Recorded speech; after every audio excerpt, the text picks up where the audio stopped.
নিঃসন্দেহে লন্ডনের বৈঠকটির পর সারা দেশের মানুষের মধ্যে একটা স্বস্তি এসেছিল এবং মোটামুটি মানুষ ধারণা করে নিয়েছিল যে আগামী রমজানের আগেই বাংলাদেশে একটি নির্বাচন হতে যাচ্ছে।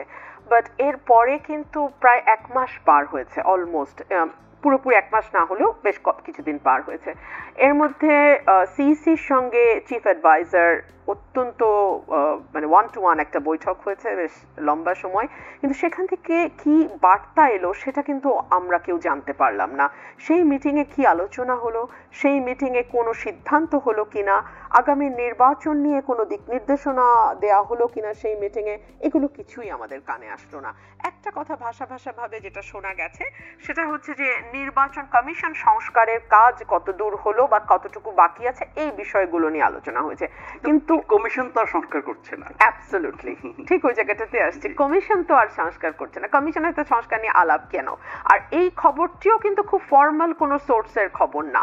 আমাদের নানান রকম গণমাধ্যম, সামাজিক যোগাযোগ মাধ্যম, অনেক কিছুতেই তো অনেক খবর ভেসে বেড়ায়, সেখানকারই একটা তথ্য। কিন্তু বাংলাদেশের মানুষ তো আসলে একটা রোড ম্যাপ, কংক্রিট একটা সময় জানতে চায়, তাই না?